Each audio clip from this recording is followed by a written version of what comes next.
Приехали в железнодорожный вокзал. Еще немножко шума из Дели. Из старого Дели выехали, едем теперь к Красному форту.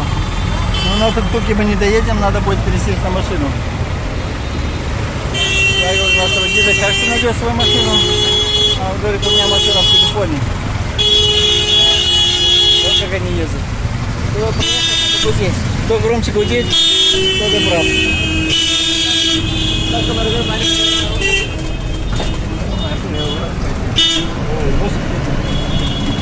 Все смешалось, люди, кони.